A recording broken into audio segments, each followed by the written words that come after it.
Hi ಎಲ್ಲರಿಗೂ welcome back to my YouTube channel ಅನುಕೂಡ Kannada vlogs. ನಾನು ನಿಮ್ಮ ಎಲ್ಲರೂ ಹೇಗಿದ್ದೀರಾ? ಚೆನ್ನಾಗಿದ್ದೀರಾ? ನಾನು ಕೂಡ ಚೆನ್ನಾಗಿದ್ದೀನಿ. ಇವತ್ತು ಶನಿವಾರದ ಒಂದು ವ್ಲಾಗ್ನ ನಿಮ್ಮ ಜೊತೆ ಶೇರ್ ಮಾಡ್ಕೋತಾ ಇದ್ದೀನಿ. ಸಂಡೇ ನಂಗೊಂದು ವರ್ಕ್ ಇತ್ತು, ಹಾಗಾಗಿ ಅಪ್ಪನ ಅಮ್ಮನ ಮನೇಲಿ ಬಿಡೋಣ ಅಂತೇಳಿ ಶನಿವಾರ ಕರ್ಕೊಂಡು ಹೋಗ್ತಾ ಇದ್ದೆ. ಆ್ಯಂಡ್ ನಮ್ಮ ಸುತ್ತಮುತ್ತ ಎಲ್ಲ ನೋಡ್ತಾ ಇರ್ಬೋದು, ಎಲ್ಲ ಹೊಲ ಎಲ್ಲ ಕೂಯಿಸಿ ತಿರ್ಗಾ ಏನೇನೋ ಹೊಸ್ದಾಗಿ ಬೆಳೆ ಹಾಕ್ತಾ ಇದ್ದಾರೆ. ಅದನ್ನೆಲ್ಲ ನೋಡಿಕೊಂಡು ಸೀದಾ ಅಮ್ಮನ ಮನೆಗೆ ಹೊರಟ್ವಿ. ಅಮ್ಮ ಕೂಡ ಪಾಪ ಕೆಲಸ ಮಾಡ್ತಾಯಿದ್ರು. ತೊಗರಿಕಾಯಿ ಎಲ್ಲ ಬಂದಿತ್ತಲ್ಲ, ಅದನ್ನೆಲ್ಲ ಒಣಗಿರೋದು ಹಸಿದು ಎಲ್ಲನೂ ಡಿವೈಡ್ ಮಾಡಿ ಎಲ್ಲ ಬಿಡಿಸ್ತಾ ಇದ್ರು. ಅವರು ಕೆಲಸ ಮಾಡ್ತಾಯಿದ್ರು. ಹಾಗಾಗಿ ಅಪ್ಪು ನೋಡಿದ ತಕ್ಷಣ ಹೋಗಲ್ಲಿ ನಿಂತ್ಕೊಂಡು ಡ್ಯಾನ್ಸ್ ಆಡೋದು ಎಲ್ಲ ಮಾಡ್ತಾಯಿದ್ದ. ಅವ್ರ ಅಮ್ಮಮ್ಮನ ಕರೀತಾ ಇದ್ದ, ಬಾ ಬಾ ಅಂತ. ಸೊ ಯಾಕೆ ಇಷ್ಟು ದಿನ ನಿಮ್ಮಮ್ಮ ನೋಡ್ಕೊಂಡಿಲ್ಲ, ನೀವು ವರ್ಕ್ಗೆಲ್ಲ ಹೋಗ್ತಾ ಇದ್ರಲ್ಲ, ಯಾಕೆ ಅಪ್ಪನ ಬಿಟ್ಟಿಲ್ಲ ಅಂತ ತುಂಬ ಜನ ಕೇಳ್ತಾ ಇದ್ರಿ. ಏನಿಲ್ಲ, ಅಮ್ಮ ಕೆಲ್ಸಕ್ಕೆ ಸೇರ್ಕೊಂಡಿದ್ರು, ಹಾಗಾಗಿ ಕೆಲಸ ಮಾಡ್ತಾಯಿದ್ರು. ತಿರ್ಗಾ ಇವಾಗ ಸ್ವಲ್ಪ ದಿವಸ ಅಲ್ಲೇನೋ ಕೆಲಸ ಇಲ್ಲ ಅಂತ ಹೇಳ್ಬಿಟ್ಟು ತಿರ್ಗಾ ಮನೇಲೇ ಇವಾಗ ಇದೆಲ್ಲ ಬಂದಿದೆಯಲ್ಲ ತೊಗರಿಕಾಯಿ ಎಲ್ಲ, ಅದನ್ನೇ ಕಿತ್ಕೊಂಡು ಮೆಣಸಿನ್ಕಾಯಿ ಇದನ್ನೆಲ್ಲ ಕಿತ್ತು ಬೇರೆ ಕಡೆ ಮಾರ್ತಾ ಇದ್ದಾರೆ. ಆ ಥರ ಮಾಡ್ಕೋತಾ ಇದ್ದಾರೆ. ಹಾಗಾಗಿ ಅವರು ಬ್ಯುಸಿ ಆಗಿದ್ರು ಕೆಲಸ ಮಾಡಿಕೊಂಡು. ಇವಾಗ ಫ್ರೀ ಆಗಿದ್ದೀನಿ, ಕರ್ಕೊಂಬಂದುಬಿಡು ನಿನಗೆ ಕೆಲಸ ಇದ್ದರೆ ಅಂತ ಹೇಳಿದ್ರು. ನನಗೆ ಬೆಳಗಿನ ಜಾವನೇ ಹೋಗಬೇಕಾಗಿತ್ತು. ಹಾಗಾಗಿ ಪ್ರವೀಣ್ ಅವರು ಕೂಡ ಅಂಗಡಿಯೆಲ್ಲ ಓಪನ್ ಮಾಡಬೇಕಲ್ಲ, ಚಿಕನ್ ಶಾಪು, ಹಾಗಾಗಿ ಬಿಟ್ಟು ಹೋಗ್ತೀನಿ ಅಂತ ಹೇಳ್ಬಿಟ್ಟು ಕರ್ಕೊಂಬಂದೆ. ಅಜ್ಜಿನೂ ಅಷ್ಟೇ, ತಳ್ಳೆಲ್ಲ ಏನಿತ್ತು ಅದರಲ್ಲಿ ಕಾಳೆಲ್ಲ ಸುಲ್ಕೊಂಡು ಮಾತಾಡಿಕೊಂಡು ಕೂತಿದ್ರು ನಾವು ಹೋದಾಗ. ಹಾಗಾಗಿ ಅವನು ನೋಡ್ಬೋದು, ಅವ್ರ ಅಮ್ಮಮ್ಮನ ಮನೆಗೆ ಹೋಗಿದ ತಕ್ಷಣ ಇಷ್ಟು ಆ್ಯಕ್ಟಿವ್ ಆಗಿಬಿಟ್ಟಿದ್ದಾನೆ. ಆಟ ಆಡಿಸೋದು ಎಲ್ಲ ಮಾಡ್ತಾಯಿದ್ರು. ಆವಾಗಲೇ ಇಷ್ಟು ದಿನ ಕೆಲಸ ಮಾಡ್ತಾಯಿದ್ರು, ಹಾಗಾಗಿ ಬಿಟ್ಟಿರಲಿಲ್ಲ ಅಷ್ಟೇ.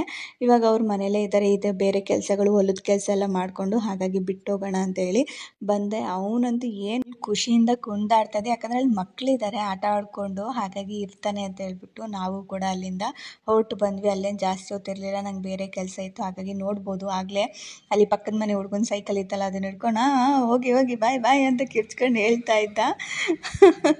ಹಾಗಾಗಿ ಬಾಯ್ ಮಾಡಿಬಿಟ್ಟು ನಾವು ಕೂಡ ಅಲ್ಲಿಂದ ಬಂದ್ವಿ. ಯಾಕಂದರೆ ನನಗೆ ಬೇರೆ ಕೆಲಸ ಇತ್ತು, ಸೀರೆಗೆ ಕ್ರೋಶ ಎಲ್ಲ ಹಾಕೋದಿತ್ತು. ಹಾಗಾಗಿ ನಾನು ಬೇಗ ಅಲ್ಲಿಂದ ಬಂದು ಫ್ರಮ್ ಹೋಮ್ ಎಲ್ಲ ಮಾಡ್ತಾ ಇದ್ದೀನಲ್ವ, ಅದ್ರ ಬಗ್ಗೆ ಕಾನ್ಸಂಟ್ರೇಷನ್ ಮಾಡ್ಕೋತಾ ಇದ್ದೀನಿ ಇವಾಗ ಟೈಮ್ ಕೊಟ್ಕೊಂಡು. ಬಿಟ್ಟು ಬಂದ್ವಿ, ಸ್ವಲ್ಪ ಹೊತ್ತು ಅಲ್ಲೇ ಇದ್ದು. ಆ್ಯಂಡ್ ಇವಾಗ ಊಟ ಎಲ್ಲ ಮುಗಿಸಿ ವ್ಲಾಗ್ನ ಹಾಗೆ ಕಂಟಿನ್ಯೂ ಮಾಡ್ತಾಯಿದ್ದೀನಿ. ಇವಾಗ ಕೆಲಸ ಮಾಡೋದಿದೆ, ಪಾತ್ರೆ ತೊಳ್ಕೊಬೇಕು, ಹಾಗೆ ಮೇಲ್ಗಡೆ ಬಟ್ಟೆ ಎಲ್ಲ ಹಾರಾಕಿದ್ದೆ, ಅದನ್ನು ತೊಗೊಬಂದು ಮಡ್ಚಿಕ್ಬೇಕು. ಹಾಗೆ ಅಮ್ಮ ಸ್ವಲ್ಪ ತೊಗರಿಕಾಯಿ ಎಲ್ಲ ಕೊಟ್ಟು ಕಳಿಸಿದ್ದಾರೆ, ಅದನ್ನೆಲ್ಲ ಸುಲಿದು ಎತ್ತಿಟ್ಕೋಬೇಕು. ಅಂದರೆ ಉಪ್ಸಾರು ಮಾಡಿದ್ರೆ ಸಖತ್ತಾಗಿರುತ್ತೆ. ಹಾಗಾಗಿ ಇವತ್ತು ಅದರಲ್ಲೇ ಅಲ್ಲಿಂದ ತೋಟದಿಂದ ಸ್ವಲ್ಪ ಕಿತ್ಕೊಂಡ್ಬಂದಿದ್ರು, ಅದರಲ್ಲಿ ಇವತ್ತು ಸಾಂಬಾರು ಮಾಡಿದೆ, ತರಕಾರಿ ಸಾರೆಲ್ಲ ಒಂದೇ ಸತಿ ಸಂಜೆ ಆಗೋ ಥರ. ಹಾಗಾಗಿ ಅಮ್ಮ ತಿರ್ಗಾ ಒಂದು ಬ್ಯಾಗಷ್ಟು ಕೊಟ್ಟು ಕಳಿಸಿದ್ದಾರೆ, ಹಸಿಮೆಣ್ಸಿನ್ಕಾಯಿ ಅದು ಇದು ಎಲ್ಲ. ಹಾಗಾಗಿ ಇವತ್ತು ಅದನ್ನೆಲ್ಲ ಸೆಗ್ರಿಗೇಟ್ ಮಾಡಿ ಕಾಳುಗಳನ್ನೆಲ್ಲ ಸುಲಿದು ಎತ್ತಿಡ್ತೀನಿ. ನಾಳೆ ನನಗೆ ಆರ್ಡ್ರ್ ಇದೆ, ಹಾಗಾಗಿ ಅಲ್ಲಿಗೆ ಹೋಗಬೇಕು. ಸೊ ಮಾರ್ನಿಂಗ್ ಏನಾದರೂ ಅವ್ರಿಗೆ ಬ್ರೇಕ್ಫಾಸ್ಟ್ ಥರ ಚಿತ್ರಾನ್ನ ಏನಾದರೂ ಮಾಡಿಕ್ಬಿಟ್ಟು ಹೊರಡ್ತೀನಿ. ಯಾಕಂದರೆ ಟೈಮ್ ನಾನು ಅಲ್ಲಿಗೆ 8 ಗಂಟೆ ಅಷ್ಟೊತ್ತಿಗೆ ರೀಚ್ ಆಗಬೇಕು. ಹಾಗಾಗಿ ಇವಾಗ ಕಾಳೆಲ್ಲ ಸುಲಿದಿಟ್ಕೊಂಡ್ರೆ ಅಟ್ಲೀಸ್ಟ್ ಮಂಡೇನೋ ಇಲ್ಲ ಭಾನುವಾರ ಸಂಜೆ ಏನಾದರೂ ಉಪ್ಸಾರು ಥರ ಮಾಡೋಣ ಅಂತ, ಯಾಕೋ ತಿನ್ನಬೇಕು ಅಂತ ಅನ್ನಿಸ್ಬಿಟ್ಟಿದೆ ನನಗೆ. ಸೊ ಮಾಡೋಣ ಆ ಕಾಳಲ್ಲಿ ಅಂತ. ಆವಾಗ ಮದುವೆಗಿಂತ ಮುಂಚೆ ಅಮ್ಮ ಮಾಡಿಕೊಡ್ತಾಯಿದ್ರು, ಆ ಕಾಳು ಸೀಸನ್ ಏನಾದರೂ ಬಂದರೆ ಮಾಡಿಕೊಡ್ತಾಯಿದ್ರು. ಒಂದು ಸತಿ ತಾತ ಕೂಡ ಅದನ್ನು ನಮ್ಮೂರಲ್ಲಿ ನಮ್ಮಮ್ಮ ಇವಾಗ ಹಾಕಿದ್ರಲ್ಲ, ಸೇಮ್ ಅದೇ ಜಾಗ ಪೂರ್ತಿ ಆಫ್ ಇದು ಲ್ಯಾಂಡನ್ನು ಕೂಡ ಅದನ್ನು ಹಾಕಿದ್ರು. ಆವಾಗಂತೂ ಅದೆಷ್ಟು ತಿಂದ್ಬಿಟ್ಟಿದ್ದೀವೋ, ನಮಗಂತೂ ಬೇಜಾರತ್ತೋಗ್ಬಿಟ್ಟಿತ್ತು, ಅಯ್ಯೋ ಯಾಕಾದರೆ ಇದನ್ನು ಮುಗ್ದೋಗ್ಬಿಡುತ್ತೋ ಅಂತ. ಸೊ ಆವಾಗ ಒಂದು ಸತಿ ಉಪ್ಸಾರು ಅದನ್ನೆಲ್ಲ ಮಾಡಿಕೊಟ್ಟಿದ್ರು, ಸೂಪರಾಗಿತ್ತು. ಆದರೆ ಈ ಸತಿ ನಾನು ಮಾಡೋಕ್ಕೆ ಆಗಲಿಲ್ಲ ಈ ರೀಸೆಂಟಾಗೆಲ್ಲ. ಹಾಗಾಗಿ ಇವಾಗ ಹೆಂಗೋ ಜಾಸ್ತಿ ಕೊಟ್ಟಿದ್ದಾರೆ, ಅದನ್ನು 3 ಡಿವೈಡ್ ಮಾಡಿಬಿಟ್ಟು ಕೊಟ್ಬಿಟ್ಟು ಇನ್ನು ಮಿಕ್ಕಿದ್ದನ್ನ ನಾವು ಉಪ್ಸಾರು ಮಾಡೋಣ ಅಂತ ಅಂದ್ಕೊಂಡಿದ್ದೀನಿ. ನೋಡೋಣ, ಸಂಜೆ ಮೇಲೆ ಮಾಡ್ತೀನಿ, ಯಾಕಂದರೆ ಇವಾಗ ಸಾಂಬಾರಿದೆ. ಸೊ ಇವಾಗೇನು ಅಡುಗೆ ಮಾಡೋ ಅಂಥದ್ದು ಏನಿಲ್ಲ. ಹಾಗಾಗಿ ನಾಳೆ ಇಲ್ಲ ಸೋಮವಾರ ಬೆಳಗ್ಗೆ ಮಾಡ್ತೀನಿ. ಮುದ್ದೆ ಜೊತೆ ಅಂತೂ ಸೂಪರ್ ಕಾಂಬಿನೇಷನ್ ಆಗಿರುತ್ತೆ. ನೀವು ಕೂಡ ಅದು ಇಷ್ಟನಾ? ಕಮೆಂಟ್ ಸೆಕ್ಷನಲ್ಲಿ ಕಮೆಂಟ್ ಮಾಡಿ, ಯಾರಿಗೆಲ್ಲ ಆ ಥರ ಮುದ್ದೆ ಉಪ್ಸಾರು ಅದೆಲ್ಲ ಇಷ್ಟ ಅಂತ. ಇವಾಗ ಕೆಲಸ ಮಾಡಬೇಕು ಪಟಾಪಟ್ ಅಂತ ಬನ್ನಿ. ಆ್ಯಂಡ್ ರೂಮಲ್ಲಂತೂ ಎಲ್ಲ ನನ್ನ ಮಗ ಟಾಯ್ಸು ಅದು ಇದು ಎಲ್ಲ ಎಸ್ತೋಗಿದ್ದಾನೆ, ಆಟ ಆಡ್ತಾ ಇದ್ದ ಅಲ್ವಾ, ಹಾಗಾಗಿ ಎಲ್ಲ ಎಸ್ತೋಗಿದ್ದಾನೆ. ಅದನ್ನೆಲ್ಲ ಎತ್ತಿಡಬೇಕು. ಆ್ಯಂಡ್ ನಾಳೆಗೆಲ್ಲ ಆಲ್ಮೋಸ್ಟ್ ಪ್ಯಾಕ್ ಎಲ್ಲ ಮಾಡ್ಕೊಂಡಿದ್ದೀನಿ, ಏನು ಇದನ್ನು ಮಾಡೋ ಹಂಗಿಲ್ಲ. ಇನ್ನು ಮಾರ್ನಿಂಗ್ ಬ್ಯಾಗ್ ಎತ್ಕೊಂಡು ಹೋಗ್ತಾ ಇರೋದು. ಬನ್ನಿ ನೋಡೋಣ, ವಿಡಿಯೋನ ಕಂಟಿನ್ಯೂ ಮಾಡ್ತೀನಿ. ಹಾಗೆ ಮೇಲೆ ಬಟ್ಟೆ ಎಲ್ಲ ಒಣಗಾಕಿದ್ದೆ, ನೆನ್ನೆ ಶುಕ್ರವಾರನೇ ಎಲ್ಲ ಒಗೆದಾಕಿ ಅದನ್ನು ತೊಗೊಂಬಂದು ಹಾಕ್ಬಿಟ್ಟು ಆಮೇಲೆ ಬೇರೆ ಕೆಲಸ ಮಾಡೋಣ ಅಂತೇಳಿ ಮಾಡ್ಕೋತಾ ಇದ್ದೀನಿ. ಆಮೇಲೆ ಸಂಜೆ ಮೇಲೆ ಆಗಿಬಿಟ್ರೆ ಸ್ವಲ್ಪ ಎಲ್ಲ ಬಟ್ಟೆ ಎಲ್ಲ ಥರ ಫುಲ್ ಇದ್ರ ಥರ ಆಗಿಬಿಡುತ್ತೆ, ಸ್ವಲ್ಪ ರಫ್ ಆಗಿಲ್ಲ, ಸ್ವಲ್ಪ ಫುಲ್ ಸ್ಮೂತ್ ಆಗಿಬಿಡುತ್ತೆ. ಹಾಗೆ ನಾನು ಇಂಗ್ಲೀಷ್ ಕ್ಲಾಸಸ್ನು ತೊಗೊಂಡು ವರ್ಕ್ ಕೂಡ ಸ್ಟಾರ್ಟ್ ಮಾಡಿಕೊಂಡೆ. ಹಾಗೆ ನನಗೆ ತುಂಬ ಜನ ಯೂಟ್ಯೂಬರ್ಸ್ ಕಮೆಂಟ್ ಮಾಡ್ತಾಯಿದ್ರು, ನಾವು ಕೂಡ ಜಾಯಿನ್ ಆಗಬೇಕು, ಏನು ಮಾಡೋದು ಅಂತ ಹೇಳಿ. ನೀವು ನೋಡ್ತಾ ಇರ್ಬೋದು, ನಾನು ಟೈಮ್ನ ತೊಗೊಂಡು ವರ್ಕ್ನ ಮಾಡ್ಕೊಳ್ತಾ ಇದ್ದೀನಿ. ಹಾಗೆ ಅವ್ರು ನಂಗೆ ಹೇಳಿದ್ರು, ಈ ಥರ ಯೂಟ್ಯೂಬರ್ಸ್ಗೂ ಕೂಡ ಈ ಥರ ಒಂದು ಒಳ್ಳೆ ಆಫರ್ ಇದೆ, ನೀವು ಅವ್ರಿಗೂ ಕೂಡ ಹೇಳಿ ಅಂತ. ಸೊ ಹಾಗಾಗಿ ನಿಮ್ಮ ಜೊತೆ ಅದನ್ನು ಶೇರ್ ಮಾಡ್ತಾ ಇದ್ದೀನಿ. ಯಾರೆಲ್ಲ ಯೂಟ್ಯೂಬ್ ಚಾನಲ್ ಸ್ಟಾರ್ಟ್ ಮಾಡಿದ್ರು ಅವ್ರಿಗೆ ಇಂಗ್ಲೀಷ್ ಕ್ಲಾಸ್ಗೆ ನೀವು ಮೊದಲು ಜಾಯಿನ್ ಆಗಬೇಕು. ಅಂದರೆ ಬೇರೆಯವ್ರಿಗಿಂತ ಬೇರೆ ಯಾರ್ಯಾರು ಹೊರಗಡೆಯಿಂದ ಬರ್ತಾರಲ್ಲ ಅವ್ರಿಗಿಂತ ಅಮೌಂಟು ನಿಮ್ಗೆ ಒಂಚೂರು ಕಮ್ಮಿ ಇರುತ್ತೆ. ಯೂಟ್ಯೂಬರ್ಸ್ಗೆ ಸ್ವಲ್ಪ ಕಮ್ಮಿ ಅಮೌಂಟಲ್ಲಿ ನೀವು ಕ್ಲಾಸಸ್ಗೆ ಜಾಯಿನ್ ಆಗ್ಬೋದು. ಆಮೇಲೆ ವರ್ಕ್ ಕೂಡ ಇರುತ್ತೆ ನಿಮಗೆ. ಹಾಗೆ ಇನ್ನೂ ಚಾನಲ್ ಯಾರು ಕ್ರಿಯೇಟೇ ಇಲ್ಲ, ನಾನು ಕ್ರಿಯೇಟ್ ಮಾಡಬೇಕು ಅಂತ ಇದೆ, ನಾನು ಯೂಟ್ಯೂಬಲ್ಲಿ ಏನೋ ಒಂದು ಮಾಡಬೇಕು, ವೀಡಿಯೋಸ್ ಮಾಡಬೇಕು ಅಂತ ಯಾರಿಗೆಲ್ಲ ಇದೆ, ಅದ್ರ ಬಗ್ಗೆ ಐಡಿಯಾ ಗೊತ್ತಿಲ್ಲ ಅಂದ್ರೂ ಇವರೇ ಅದ್ರ ಬಗ್ಗೆ ಕ್ಲಾಸಸ್ನ ತೊಗೊಂಡು ನಿಮಗೆ ಯೂಟ್ಯೂಬ್ ಚಾನಲ್ನ ಕ್ರಿಯೇಟ್ ಮಾಡಿಕೊಡ್ತಾರೆ. ಆ್ಯಂಡ್ ಯಾವ ಥರ ವೀಡಿಯೋಸ್ ಮಾಡಬೇಕು ಆ್ಯಂಡ್ ಅದರಲ್ಲೇ ಏನೇನು ಸ್ಟೆಪ್ಸ್ ಇರುತ್ತೆ ಪ್ರತಿಯೊಂದನ್ನು ಅವರು ಟೀಚ್ ಮಾಡ್ತಾರೆ. ಆದರೆ ನಿಮಗೆ ಫೀಸ್ ಅನ್ನೋದು ಸ್ವಲ್ಪ ಕಮ್ಮಿ ಇರುತ್ತೆ. ಹಾಗೆ ನಿಮಗೆ ಇಂಗ್ಲೀಷ್ ಕ್ಲಾಸಸ್ಸು ತೊಗೋಬೋದು ಆ್ಯಂಡ್ ವರ್ಕ್ ಫ್ರಮ್ ಹೋಮ್ ಕೂಡ ಮಾಡ್ಕೋಬೋದು. ಆ್ಯಂಡ್ ಯೂಟ್ಯೂಬ್ ಚಾನಲ್ನೂ ಕೂಡ ನೀವು ಕ್ರಿಯೇಟ್ ಮಾಡ್ಕೊಂಡು ವೀಡಿಯೋಸ್ ಹಾಕೋಬೋದು.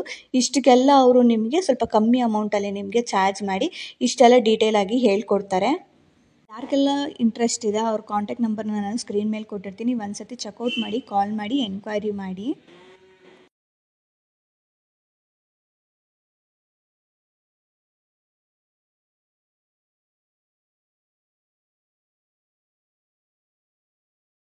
ಸಂಜೆ ಅಷ್ಟೊತ್ತಿಗೆ ಕೆಲಸ ಎಲ್ಲ ಮುಗಿಸಿ ನನ್ನ ಮನೆ ಕೆಲಸ ಮಾಡೋಣ ಅಂತೇಳಿ ಸ್ಟಾರ್ಟ್ ಮಾಡಿಕೊಂಡೆ. ಬಟ್ಟೆ ಎಲ್ಲ ತೊಗೊಂಬಂದಿದ್ನಲ್ಲ ಅದನ್ನು ಕೂಡ ಎಲ್ಲ ಮಡಚಿ ಎಲ್ಲ ಎತ್ತಿಡ್ತಾ ಇದ್ದೆ.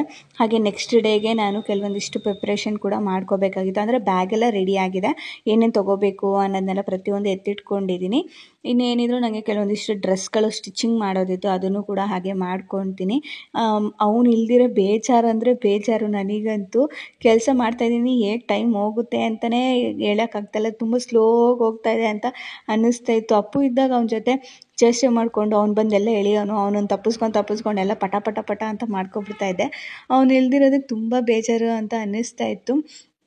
ಕೆಲವು ಸತಿ ಹಂಗೆ ಆಗಿಬಿಡುತ್ತೆ, ಡೈಲಿ ನಮ್ಮ ಜೊತೆ ಇದ್ದು ಯಾವುದೋ ಒಂದು ದಿವಸ ಮಗು ಎಲ್ಲೋ ಹೋಗಿದೆ ಅಂದರೆ ನಮಗೇನೋ ಒಂಥರ ಅನ್ನಿಸ್ತಾ ಇರುತ್ತೆ.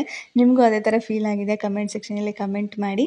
ಹಾಗೆ ನನಗೆ ತುಂಬ ಜನನೇ ಇನ್ನೂ ಕೇಳ್ತಾ ಇದ್ದೀರಾ ಆ ವ್ಯಾನಿಟಿ ಬಗ್ಗೆ ಆಗಿರ್ಬೋದು, ಮೇಕಪ್ ಪ್ರಾಡಕ್ಟ್ಸ್ ಬಗ್ಗೆ ಸಪ್ರೇಟಾಗಿ ವೀಡಿಯೋ ಮಾಡಿ ಅಂತ. ಖಂಡಿತವಾಗ್ಲೂ ಮಾಡ್ತೀನಿ, ಆದರೆ ನಂಗೆ ಅದಕ್ಕೆ ಒಂಚೂರು ಟೈಮ್ ಕೊಡಿ. ಯಾಕಂದರೆ ಅದ್ರ ಜೊತೆ ನನಗೆ ಬೇರೆ ಬೇರೆ ಕೆಲಸಗಳು ಆ್ಯಂಡ್ ಕ್ರೋಶ ಆರ್ಡ್ರುಗಳು ಎಲ್ಲ ಬರ್ತಿರೋದ್ರಿಂದ ಅದನ್ನೆಲ್ಲ ಕಂಪ್ಲೀಟ್ ಮಾಡಿ ಆದಷ್ಟು ಕೊಡ್ತಾ ಇರಬೇಕು.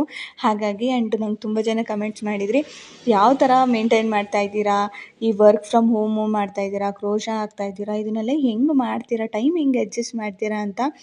ಸೊ ಬೆಳಗ್ಗಿಂದ ಸಂಜೆವರೆಗೂ ನಾನು ನಾನ್ ಸ್ಟಾಪ್ ಓಡ್ತಾನೆ ಇರುತ್ತೆ ಅಂತಲೇ ಹೇಳ್ಬೋದು. ಯಾಕೆ ಅಂದರೆ ನಾನು ಇವಾಗ ಏನೋ ಒಂದು ಮೈಂಡಲ್ಲಿ ಫಿಕ್ಸ್ ಆಗಿದ್ದೀನಿ. ಇವಾಗ ನಾನು ಎಕ್ಸಾಂಪಲ್ ಹೇಳೋದಾದರೆ, ಇವಾಗ ಒಂದು ಅಂಗಡಿ ನಾನು ಮಾಡಬೇಕು ಅಂದರೆ ನಿಮಗೆ ಗೊತ್ತಿರುತ್ತೆ ಅದಕ್ಕೆ ಎಷ್ಟು ಅಮೌಂಟ್ ಬೇಕು ಅಂತ. ಹಾಗಾಗಿ ಆದಷ್ಟು ನಾನು ಸಣ್ಣ ಪುಟ್ಟ ಕೆಲಸಗಳನ್ನೂ ಮಾಡಿಕೊಂಡು ಅದರಲ್ಲಿ ₹500 ಸಿಕ್ಕಿದ್ರು ಅದನ್ನು ಸೈಡಲ್ಲಿ ಎತ್ತಿಡ್ತಾ ಇದ್ದೀನಿ. ನಾನು ಅಂಗಡಿಗೆ ಹಾಕಬೇಕು, ಬಂಡವಾಳ ಹಾಕಬೇಕು ಅಂತ ಹೇಳ್ಬಿಟ್ಟು. ಹಾಗಾಗಿ ಯಾವ ಕೆಲಸ ಸಿಕ್ಕಿದ್ರು ನಾನು ಬಿಡ್ತಾಯಿಲ್ಲ. ಆ್ಯಂಡ್ ವರ್ಕ್ ಫ್ರಮ್ ಹೋಮ್ ಯಾವ್ದು ಸಿಕ್ಕಿದ್ರೂ ಅದರಲ್ಲಿ ನೋಡಿಬಿಟ್ಟು ಇನ್ವೆಸ್ಟ್ ಮಾಡೋದಾ ಬೇಡವಾ ಅಂತ ಯೋಚನೆ ಮಾಡಿ ಅದರಲ್ಲೂ ಕೂಡ ವರ್ಕ್ ಮಾಡಿಕೊಂಡು ಅರ್ನಿಂಗ್ಸ್ ಮಾಡ್ತಾಯಿದ್ದೀನಿ. ತುಂಬ ಪ್ರೆಷರ್ ಆದರೆ ಅಲ್ಲಿಗೆ ಡ್ರಾಪೌಟ್ ಮಾಡಿಬಿಡ್ತೀನಿ, ಇಲ್ಲ ಓಕೆ ಮಾಡ್ಬೋದು ಅಂತ ಅನಿಸಿದ್ರೆ ಮಾಡ್ತೀನಿ. ಹಾಗಾಗಿ ಒಂದೊಂದು ರೂಪಾಯಿನೂ ನಾನು ಕಷ್ಟಪಟ್ಟು ಎತ್ತಿಡ್ತಾ ಇದ್ದೀನಿ. ಒಂದು ಶಾಪ್ಗೆ ಏನೇನೆಲ್ಲ ಐಟಮ್ಸ್ ಬೇಕು ಅಂತ ನಾನು ಲಿಸ್ಟ್ ಮಾಡಿದ್ದೀನಲ್ಲ, ಅದು ಕಂಪ್ಲೀಟಾಗಿ ನಾವು ತರಬೇಕು ಅಂದರೆ ಅಟ್ಲೀಸ್ಟ್ ಬಜೆಟ್ ಬೇಕು. ಹಾಗಾಗಿ ನಾನು ಬೆಳಗ್ಗೆ ಎದ್ದರೆ ಕೆಲಸ ಮಾಡೋದಕ್ಕೆ ಸಂಜೆ ಗಂಟ ಹೇಗೆ ಕೆಲಸ ಹೋಗುತ್ತೆ ಅಂತಲೇ ಗೊತ್ತಾಗಲ್ಲ. ಅದ್ರ ಮಧ್ಯೆ ಕಾಲ್ಸ್ ಬರ್ತಾ ಇರುತ್ತೆ, ವಾಟ್ಸಪ್ ಮೆಸೇಜ್ಗಳು ಬರ್ತಾ ಇರುತ್ತೆ. ಯಾಕಂದರೆ ಇವಾಗ ಇನ್ಸ್ಟಾಗ್ರಾಮಲ್ಲೆಲ್ಲ ಹಾಕ್ತಾ ಇರ್ತೀನಲ್ಲ ಮೇಕಪ್ದೆಲ್ಲ, ಹಾಗಾಗಿ ಕಾಲ್ಸ್ ಎಲ್ಲ ಮಾಡ್ತಾ ಇರ್ತಾರೆ, ಅದ್ರ ಬಗ್ಗೆ ಡೀಟೇಲ್ಸ್ ಕೇಳ್ತಾರೆ. ಆಮೇಲೆ ವರ್ಕ್ ಫ್ರಮ್ ಹೋಮ್ ಯಾವುದಾದ್ರೂ ಮಾಡ್ತಾಯಿದ್ರೆ ಅದ್ರ ಬಗ್ಗೆಯೂ ಡೀಟೇಲ್ಸ್ ಕೇಳ್ತಾರೆ, ಇಂಗ್ಲೀಷ್ ಕ್ಲಾಸಸ್ ಬಗ್ಗೆ ಕೇಳ್ತಾರೆ. ಸೊ ಇದಕ್ಕೆಲ್ಲ ಕಾಲ್ ಮಾಡ್ತಾ ಇರ್ತಾರೆ, ಅವ್ರಿಗೂ ಕೂಡ ರೆಸ್ಪಾನ್ಸ್ ಮಾಡಿಕೊಂಡು ಆ್ಯಂಡ್ ಮೆಸೇಜ್ಗೂ ಕೂಡ ರೆಸ್ಪಾನ್ಸ್ ಮಾಡಿಕೊಂಡು ನನ್ನ ಕೆಲಸನೂ ಕೂಡ ಮಾಡಿಕೊಂಡು, ಏನಂದರೆ ನಂಗೆ 2 ಫೋನ್ ಇರೋದ್ರಿಂದ ಸ್ವಲ್ಪ ಹೆಂಗೋ ಮ್ಯಾನೇಜ್ ಮಾಡ್ತೀನಿ. ಒಂದರಲ್ಲಿ ವೀಡಿಯೋಸ್ ಮಾಡ್ತಾಯಿದ್ರು, ಇನ್ನೊಂದರಲ್ಲಿ ಹೆಂಗೋ ವರ್ಕೆಲ್ಲ ಮಾಡ್ಕೊಬಿಡ್ತೀನಿ. ಈ ಥರ ಆಗ್ತಾ ಇದೆ ಹೇಗೋ. ಆ್ಯಂಡ್ ಹೇಗೆ ಟೈಮ್ ಹೋಗ್ತಾ ಇದೆ ಅಂತಲೂ ಗೊತ್ತಾಗ್ತಾ ಇಲ್ಲ. ಆದರೆ ನನಗೇನೆಂದರೆ ಒಂದು ಶಾಪ್ ಕರೆಕ್ಟಾಗಿ ಕಂಪ್ಲೀಟ್ ಆಗಿಬಿಟ್ರೆ ಆಮೇಲೆ ಇಷ್ಟೊಂದೆಲ್ಲ ರಿಸ್ಕ್ ತೊಗೊಳಕ್ಕೆ ಹೋಗಲ್ಲ. ಎಷ್ಟಿದೆಯೋ ಅಷ್ಟರಲ್ಲೇ ಮಾಡ್ಕೊಂಡು ಹೋಗ್ತಾ ಇರ್ತೀನಿ. ಅದು ಸ್ಟಾರ್ಟಿಂಗ್ ಅಲ್ವಾ, ಹಾಗಾಗಿ ದುಡ್ಡು ಹೊಂದ್ಸೋದು ಸ್ವಲ್ಪ ಕಷ್ಟ ಥರ ಅಂತಲೇ ಅನಿಸ್ತಾ ಇರುತ್ತೆ. ಆದರೆ ಒಂದೊಂದು ರೂಪಾಯಿನೂ ನಾನು ಬಿಡೋಲ್ಲ. ಯಾವುದೇ ಇದರಲ್ಲಿ ಬಂದರೂ ನಾನು ಮಾಡಿಕೊಂಡು ಅಮೌಂಟನ್ನ ಸೇವ್ ಮಾಡಿಕೊಂಡು ಮಾಡ್ಕೊಳ್ತಾ ಇದ್ದೀನಿ. ನನ್ನದೇ ಆದಂಥ ಕೆಲವೊಂದಿಷ್ಟು ಪ್ಲ್ಯಾನ್ಸ್ ಇದೆ ಅಲ್ವಾ, ಅದಕ್ಕೆ ದುಡ್ಡು ಬೇಕು ಅಂದರೆ ನಾವು ಕಷ್ಟಪಡಲೇಬೇಕು. ಅದ್ರ ಮೇಲೆಗೆ ನಾವು ಟೈಮ್ನ ಕೂಡ ಹಂಗೆ ಮ್ಯಾನೇಜ್ ಮಾಡಿಕೊಂಡು ಅದ್ರ ಹೆಂಗೆ ಆಗುತ್ತೋ ಹಂಗಾಗಿ ಮಾಡ್ತಾ ಇರಬೇಕು. ಹೆಣ್ಮಕ್ಳಿಗೆ ಈ ವಿಷಯದಲ್ಲಿ ಹೇಳ್ಕೊಡೋದು ಬೇಕಾಗೇ ಇಲ್ಲ. ಯಾಕಂದರೆ ತುಂಬ ಜನ ಹೆಣ್ಮಕ್ಳು ತುಂಬಾ ರಿಸ್ಕ್ ತೊಗೊಂಡು ಟೈಮ್ ಮ್ಯಾನೇಜ್ ಮಾಡಿಕೊಂಡು ಕೆಲಸ ಮಾಡಿಕೊಂಡು ಓಡಾಡಿಕೊಂಡು ಮನೆ ಕೆಲಸ ಮಾಡಿಕೊಂಡು ಎಲ್ಲ ಮಾಡ್ತಾ ಇರ್ತಾರೆ ಅಲ್ವಾ. ಅದೇ ಥರ ನಂದೂ ಅಷ್ಟೇ. ನಿಮ್ಮ ಕೈಯಲ್ಲೂ ಆಗುತ್ತೆ. ಸುಮ್ಮನೆ ಮಾತ್ರ ಕೂತ್ಕೋಬೇಡಿ ಅಷ್ಟೇ. ಏನು ಕೆಲಸ ಸಿಕ್ಕಿದ್ರು ಮಾಡಿ. ಅದರಲ್ಲಿ ನೀವು 10 ರೂಪಾಯಿ ದುಡಿದ್ರು 100 ರೂಪಾಯಿ ದುಡಿದ್ರು ಅದು ನಿಮ್ಮದು ದುಡ್ಡು ಅದು. ಹಾಗಾಗಿ ನಾನು ಹೇಳ್ತಾನೆ ಇರ್ತೀನಿ ಪ್ರತಿಯೊಂದು ವಿಡಿಯೋದಲ್ಲಿ, ಸುಮ್ಮನೆ ಕೂತ್ಕೋಬೇಡಿ. ಇವತ್ತು ನೀವೇನೋ ಒಂದು ಕ್ರೋಶ ಹಾಕೋದು ಕಲ್ತರು, ಇನ್ನೊಂದು 5-10 ವರ್ಷ ಆದಮೇಲೆ ಅದೇ ನೀವು ಒಂದು ಬಿಸ್ನೆಸ್ ಸ್ಟಾರ್ಟ್ ಮಾಡಿಬಿಡ್ಬೋದು. ಒಂದು ಟೈಲರಿಂಗ್ ಮಾಡಿದ್ರು ಅದು ಇನ್ನೊಂದು ಬಿಸ್ನೆಸ್ ಮಾಡ್ಬೋದು. ಸೊ ಈ ಥರ ಹೆಣ್ಮಕ್ಳು ಫುಲ್ಲು ಓದಿರಲೇಬೇಕು, ಓದಿದರೆ ಮಾತ್ರ ಕೆಲಸ ಮಾಡ್ಬೋದು, ಈ ಥರ ಅಂದ್ಕೊಳ್ಳೋದನ್ನ ಬಿಟ್ಬಿಡಿ. ಫಸ್ಟು ಮನೆ ಕೆಲಸ ಮಾತ್ರ ಮಾಡಬೇಕು ಅಂತ. ಸೊ ಏನಾದರೂ ಒಂದು ಮಾಡಿ. ಇವತ್ತು ನಿಮ್ಮ ಕೈಲಿ ಅದು 10 ರೂಪಾಯಿ ಮಾತ್ರ ತೋರಿಸ್ತಾ ಇರ್ಬೋದು, ಅದ್ರ ಮುಂದೆ ಅದು ನಿಮ್ಮ ಕೈ ತುಂಬ ದುಡ್ಡಿರುತ್ತೆ. ಹಾಗಾಗಿ ಇವಾಗಿಂದನೇ ಟೈಮ್ ಸಿಕ್ಕಾಗ ಏನಾದರೂ ಕೆಲಸನ ಕಲಿತು ಏನಾದರೂ ಮಾಡ್ತಾಯಿರಿ. ಅಟ್ಲೀಸ್ಟ್ ನೀವು ಇವಾಗ ಒಂದು ಕಡೆ ಏನೋ ಒಂದು ಇನ್ವೆಸ್ಟ್ ಮಾಡಿರ್ತೀರ, ಒಂದು 1000 ರುಪೀಸು, ಅದು ಲಾಸ್ ಆಯಿತಾ, ಓಕೆ, ಅದು ಬೇಜಾರು ಮಾಡ್ಕೋಬೇಡಿ. ಅದೇ 1000 ರುಪೀಸ್ನ ಹೆಂಗೆ ಅದನ್ನು ರಿಟರ್ನ್ ಮಾಡ್ಕೊಳ್ಳೋದು, ಯಾವ ಥರ ಅದನ್ನು ಪ್ರಾಫಿಟ್ ಮಾಡಬೇಕು, ಎಲ್ಲಿ ತಪ್ಪು ಮಾಡಿದೆ, ಎಲ್ಲಿ ನಾನು ಸರಿ ಮಾಡಬೇಕಾಗಿತ್ತು, ಯಾವ ದಾರಿಯಲ್ಲಿ ಹೋಗಬೇಕಾಗಿತ್ತು. ಸೊ ಈ ಥರ ಕೆಲವೊಂದಿಷ್ಟು ಪ್ಲ್ಯಾನ್ಸ್ನ ಮಾಡ್ಕೊಳ್ಳಿ ಆ್ಯಂಡ್ ತಾಳ್ಮೆಯಿಂದ ಯೋಚನೆ ಮಾಡಿ. ಖಂಡಿತವಾಗ್ಲೂ ಆಗುತ್ತೆ. ಹಾಗಾಗಿ ಯಾರೆಲ್ಲ ಹೌಸ್ ವೈಫ್ ಇದ್ದೀರಾ, ಖಂಡಿತವಾಗ್ಲೂ ಏನಾದರೂ ಒಂದು ಕಲೀರಿ, ಏನಾದರೂ ಒಂದು ಮಾಡಿ.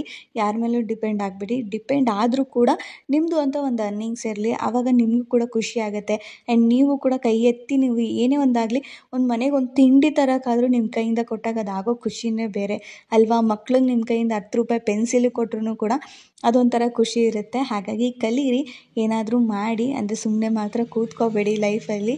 ಸೊ ನಾನು ಕೂಡ ಇವಾಗ ಡ್ರೆಸ್ಗಳನ್ನ ನಾನು ಸ್ಟಿಚಿಂಗ್ ಮಾಡಬೇಕಾಯಿತು, ಆಗ್ತಾನೇ ಇರಲಿಲ್ಲ. ಸೊ ಯಾವಾಗ ಆಗುತ್ತೋ ಆವಾಗ ಸ್ಟಿಚ್ ಹಾಕ್ಕೊಂಡು ಹೋಗ್ತಾಯಿದ್ದೀನಿ. ಇದನ್ನು ಫಸ್ಟು ಸ್ಟಿಚ್ ಮಾಡಿದೆ, ಅದು ಸಿಕ್ಕಾಪಟ್ಟೆ ಲೂಸ್ ಆಗಿತ್ತು.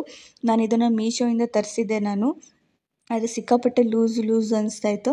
ಹಾಗಾಗಿ ನಾಳೆ ಹಾಕ್ಕೊಂಡು ಹೋಗೋದಕ್ಕೆ ಅಂತ ಹೇಳ್ಬಿಟ್ಟು ನಾನೇ ಸ್ವಲ್ಪ ಸ್ಟಿಚಿಂಗ್ ಮಾಡ್ಕೊಳ್ತಾ ಇದ್ದೀನಿ. ಸ್ಟಿಚ್ ಎಲ್ಲ ಮಾಡಿಕೊಂಡು ನನಗೆ ಸ್ವಲ್ಪ ಡೀಪ್ ಅಂತ ಅನ್ನಿಸ್ತಾಯಿತ್ತು. ಹಾಗಾಗಿ ಆ ಡೀಪನ್ನ ನಾನು ಶೋಲ್ಡರ್ ಹತ್ರನೇ ಸ್ವಲ್ಪ ಹಿಡಿದು ಡೀಪ್ನೆಲ್ಲ ಕಂಟ್ರೋಲ್ ಮಾಡಿ ಇದನ್ನು ಮಾಡ್ತಾಯಿದ್ದೀನಿ. ಸೊ ಇವತ್ತಿನ ವೀಡಿಯೋ ಇಷ್ಟ ಆಗಿರುತ್ತೆ. ಜಾಸ್ತಿ ಏನು ವೀಡಿಯೋಸ್ ನಂಗೆ ಮಾಡೋಕ್ಕಾಗಲಿಲ್ಲ.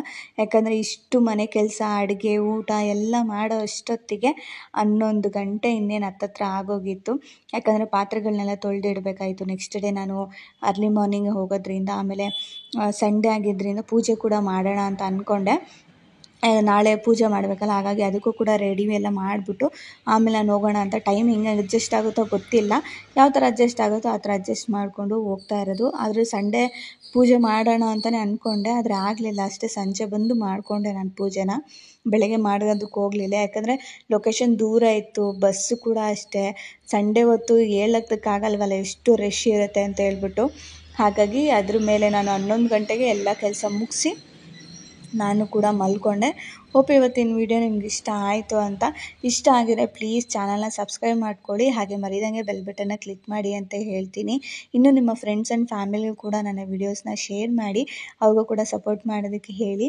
ಇವತ್ತಿನ ವೀಡಿಯೋ ಇಷ್ಟ ಆಯಿತು ಅಂತ ಅಂದ್ಕೊಂಡಿದ್ದೀನಿ. ಸಿಗ್ತೀನಿ ಮುಂದಿನ ವೀಡಿಯೋದಲ್ಲಿ.